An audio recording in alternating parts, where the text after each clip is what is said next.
ओम नमो नारायणाय। ओम नमो भगवते वासुदेवाय। दोस्तों, माना जाता है कि भगवान विष्णु जब चारों धामों पर बसे अपने धामों की यात्रा पर जाते हैं तो हिमालय की ऊंची चोटियों पर बने अपने धाम बद्रीनाथ में स्नान करते हैं। पश्चिम में गुजरात के द्वारका में वस्त्र पहनते हैं, पुरी में भोजन करते हैं और दक्षिण में रामेश्वर में विश्राम करते हैं। द्वापर के बाद भगवान कृष्ण पुरी में निवास करने लगे थे और बन गए जग के नाथ अर्थात जगन्नाथ। पुरी का जगन्नाथ धाम 4 धामों में से एक है। यहाँ भगवान जगन्नाथ बड़े भाई बलभद्र और बहन सुभद्रा के साथ विराजते हैं। दोस्तों, हिंदुओं की प्राचीन और पवित्र 7 नगरियों में पुरी उड़ीसा राज्य के समुद्री तट पर बसा है। जगन्नाथ मंदिर विष्णु के 8वें अवतार श्री कृष्ण को समर्पित है। भारत के पूर्वी व बंगाल की खाड़ी के पूर्वी छोर पर बसी पवित्र नगरी पुरी उड़ीसा की राजधानी भुवनेश्वर से थोड़ी दूरी पर है। आज का उड़ीसा प्राचीन काल में उत्कल प्रदेश के नाम से जाना जाता था। यहाँ देश की समृद्ध बंदरगाहें थीं, जहाँ जावा, सुमात्रा, इंडोनेशिया, थाईलैंड और अन्य कई देशों का इन्हीं बंदरगाह के रास्ते व्यापार होता था। पुराणों में इसे धरती का बैकुंठ कहा गया है। यह भगवान विष्णु के 4 धामों में से एक है। इसे श्री क्षेत्र, श्री पुरुषोत्तम क्षेत्र, शाक्त क्षेत्र, नीलांचल, नीलगिरी और श्री जगन्नाथपुरी भी कहते हैं। यहाँ लक्ष्मीपति विष्णु ने तरह तरह की लीलाएं की थीं। ब्रह्म और स्कंद पुराण के अनुसार यहाँ भगवान विष्णु पुरुषोत्तम नीलमाधव के रूप में अवतरित हुए और सबर जनजाति के परम पूज्य देवता बन गए। सबर जनजाति के देवता होने के कारण यहाँ भगवान जगन्नाथ का रूप कबीलाई देवताओं की तरह है। पहले कबीले के लोग अपने देवताओं की मूर्ति को काष्ठ में बनाते थे। जगन्नाथ मंदिर में सबर जनजाति के पुजारियों के अलावा ब्राह्मण पुजारी भी है। ज्येष्ठ पूर्णिमा से आषाढ़ पूर्णिमा तक सबर जाति के दैतापति जगन्नाथ जी की सारी रीतियां करते हैं। पुराण के अनुसार नीलगिरी में पुरुषोत्तम हरि की पूजा की जाती है। पुरुषोत्तम हरि को यहाँ भगवान राम का रूप माना जाता है। सबसे प्राचीन मत्स्य पुराण में लिखा है कि पुरुषोत्तम क्षेत्र की देवी विमला है और यहाँ उनकी पूजा होती है। रामायण के उत्तराखंड के अनुसार भगवान राम ने रावण के भाई विभीषण को अपने इक्ष्वाकु वंश के कुल देवता भगवान जगन्नाथ की आराधना करने को कहा। आज भी पुरी के श्री मंदिर में विभीषण वंदना की परंपरा कायम है।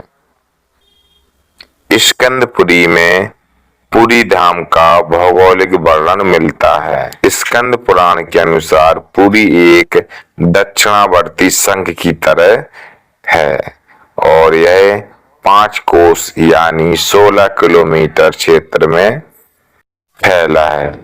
माना जाता है कि इसका लगभग 2 कोस क्षेत्र बंगाल की खाड़ी में डूब जाता है।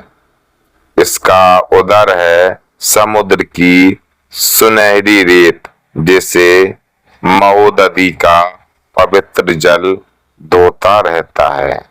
सिर वाला क्षेत्र पश्चिम दिशा में है, जिसकी रक्षा स्वयं महादेव करते हैं। शंख के दूसरे घेरे में शिव का दूसरा रूप ब्रह्म कपाल मोचन विराजमान है। माना जाता है कि भगवान ब्रह्मा का एक सिर महादेव की हथेली से चिपक गया था और यहीं आकर गिरा था। तभी से यहाँ पर महादेव की ब्रह्म रूप में पूजा करते हैं। शंख के तीसरे व्रत में मां विमला और नाभि स्थल में भगवान जगन्नाथ रथ सिंहासन पर विराजमान है। दोस्तों, अब मंदिर के इतिहास के बारे में देखते हैं। इस मंदिर का सबसे पहला प्रमाण महाभारत के वन पर्व में मिलता है। कहा जाता है कि सबसे पहले सबर आदिवासी विश्ववसु ने नीलमाधव के रूप में इनकी पूजा की थी। आज भी पुरी के मंदिरों में कई सेवक हैं जिन्हें दैतापति के नाम से जाना जाता है। राजा इंद्रयुम्न मालवा का राजा था, जिसके पिता का नाम भारत और माता सुमति था। राजा इंद्रयुम्न को सपने में आए थे जगन्नाथ जी। कई ग्रंथों में राजा इंद्रयुम्न और उनके यज्ञ के बारे में विस्तार से लिखा है। उन्होंने यहाँ कई विशाल यज्ञ किए और एक सरोवर बनवाया। एक रात भगवान विष्णु ने उनको सपने में दर्शन दिए और कहा, नीलांचल पर्वत की एक गुफा में मेरी एक मूर्ति है, उसे नीलमाधव कहते हैं। तुम एक मंदिर बनवाकर उसमें मेरी एक मूर्ति स्थापित कर दो। राजा ने अपने सेवकों को नीलांचल पर्वत की खोज में भेजा। उसमें से एक था ब्राह्मण विद्यापति। विद्यापति ने सुन रखा था कि सबर कबीले के लोग नीलमाधव की पूजा करते हैं और उन्होंने अपने देवता की इस मूर्ति को नीलांचल पर्वत की गुफा में छिपा रखा है। वह यही भी जानता था कि सबर कबीले का मुखिया विश्ववसु नीलमाधव का उपासक है और उसी ने मूर्ति को छिपा कर रखा है। चतुर विद्यापति ने मुखिया की बेटी से विवाह कर लिया और आखिर में वह अपनी पत्नी के जरिए नीलमाधव की गुफा तक पहुंचने में सफल हो गया। उसने मूर्ति चुरा ली और आकर राजा को दी। विश्ववसु अपने आराध्य देव की मूर्ति चोरी होने से बहुत दुखी हुए। अपने भक्त के दुख से भगवान भी दुखी हो गए। भगवान गुफा में लौट गए, लेकिन साथ ही राजा इंद्रयुम्न से वादा किया कि वो एक दिन उनके पास जरूर लौटेंगे, बशर्ते कि वो एक दिन उनके लिए विशाल मंदिर बनवा दें। राजा ने मंदिर बनवा दिया और भगवान विष्णु से मंदिर में विराजमान होने के लिए कहा। भगवान ने कहा कि तुम मेरी मूर्ति बनवाने के लिए समुद्र में तैर रहा पेड़ का बड़ा टुकड़ा उठाकर लाओ, जो द्वारिका से समुद्र में तैरकर पुरी आ रहा है। राजा के सेवकों ने उस पेड़ के टुकड़े को ढूंढ लिया, लेकिन सब लोग मिलकर भी उस पेड़ को नहीं उठा पाए। तब राजा को समझ आ गया कि नीलमाधव के अन्याय भक्त सबर कबीले के मुखिया विश्ववसु की ही सहायता लेनी पड़ेगी। सब उस वक्त हैरान रह गए जब विश्ववसु भारी भरकम लकड़ी को उठाकर मंदिर तक ले आए। अब बारी थी लकड़ी से भगवान की मूर्ति गढ़ने की। राजा के कारीगरों ने लाख कोशिश कर ली, लेकिन कोई भी लकड़ी में एक छेनी तक भी नहीं लगा सका। अब तीनों लोक के कुशल कारीगर भगवान विश्वकर्मा एक बूढ़े व्यक्ति के रूप में आए।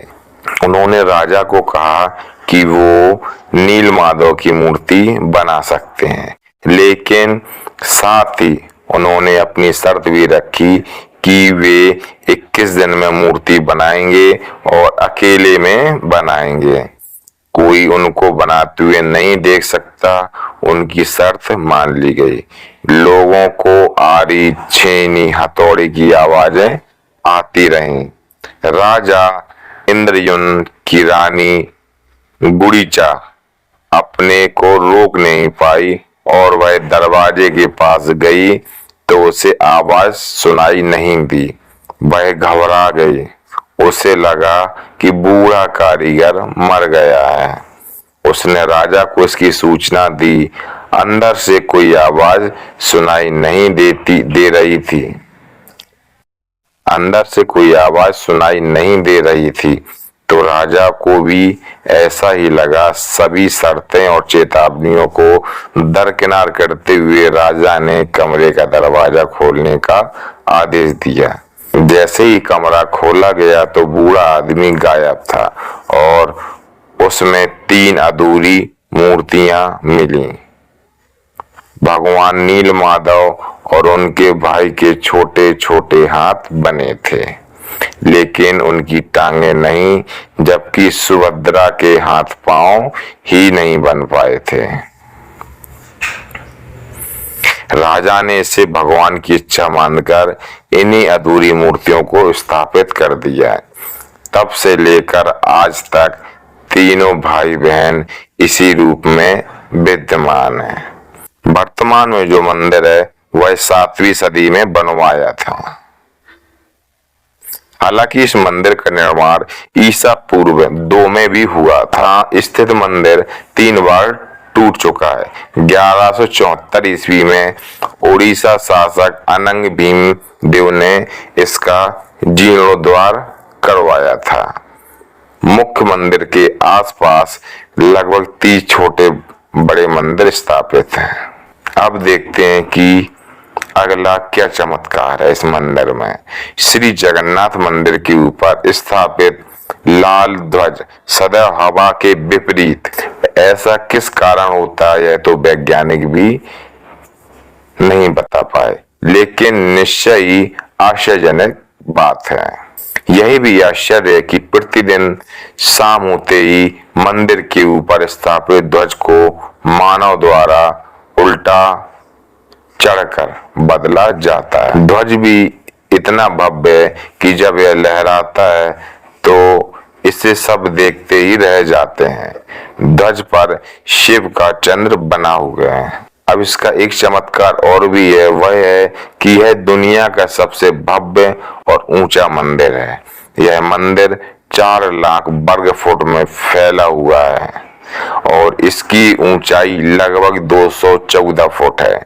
भगवान के आसपास खड़े रहकर, मंदिर के पास खड़े रहकर इसका गुम्बद देखना असंभव है। मुख्य गुम्बद की छाया दिन के किसी भी समय अदृश्य ही रहती है।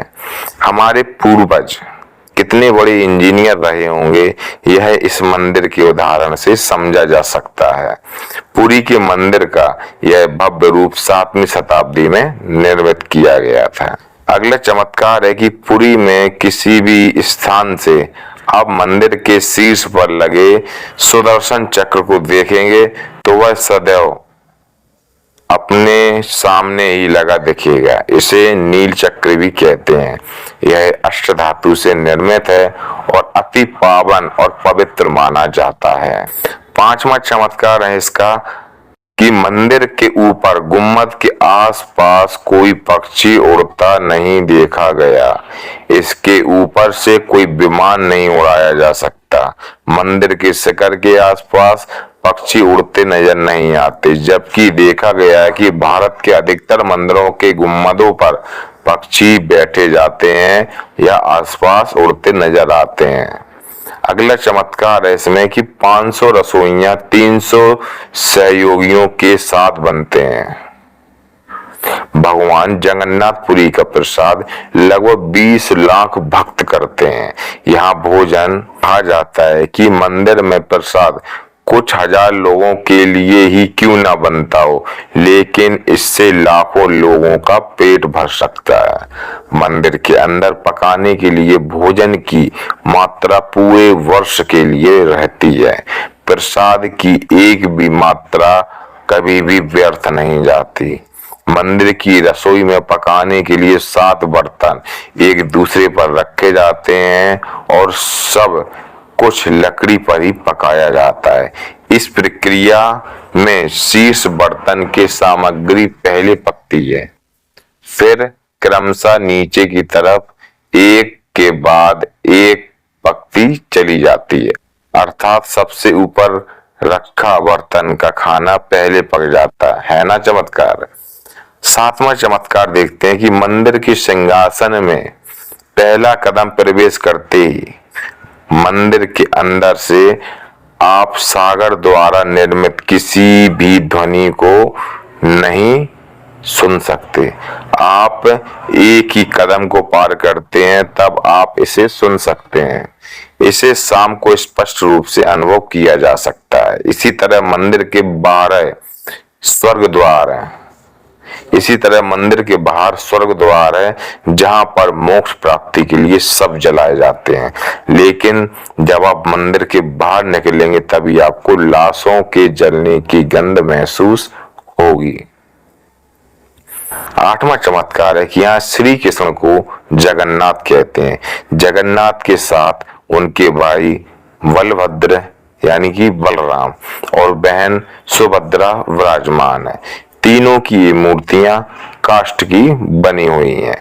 9वां चमत्कार देखते हैं कि आषाढ़ माह में भगवान रथ पर सवार होकर अपनी मौसी रानी गुड़ीचा के घर जाते हैं और यह रथ यात्रा 5 किलोमीटर में फैले पुरुषोत्तम क्षेत्र में भी होती है। रानी गुड़ीचा भगवान जगन्नाथ के परम भक्त रानी इंद्रयुम्न की पत्नी थी, इसलिए रानी को भगवान जगन्नाथ की मौसी कहा जाता है। अपनी मौसी के घर भगवान 8 दिन रहते हैं।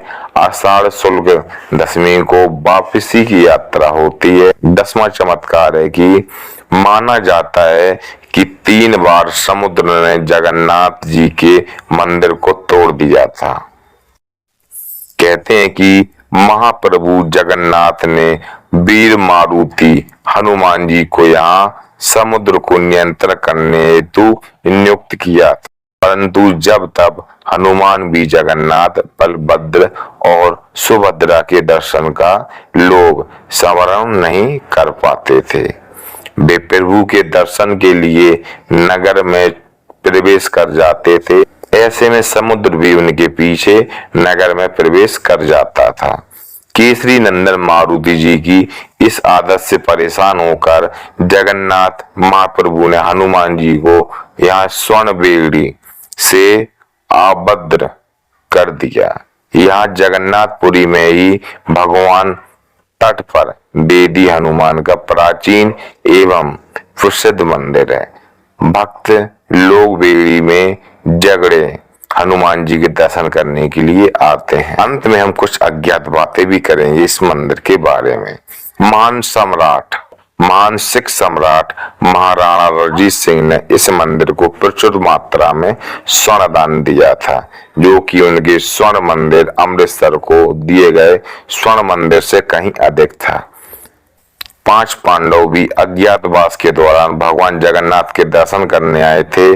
श्री मंदिर के अंदर पांडवों का स्थान अब भी मौजूद है। भगवान जगन्नाथ जब चंदन यात्रा करते हैं तो 5 पांडव उनके साथ नरेंद्र सरोवर जाते हैं। 9वीं शताब्दी में आदि शंकराचार्य ने यहाँ की यात्रा की थी और यहाँ पर उन्होंने 4 मठों में से एक गोवर्धन मठ की स्थापना की थी। वीडियो कैसी लगी है आप कमेंट बॉक्स में जरूर बताएं और वीडियो को लाइक करें और चैनल को सब्सक्राइब करें। धन्यवाद।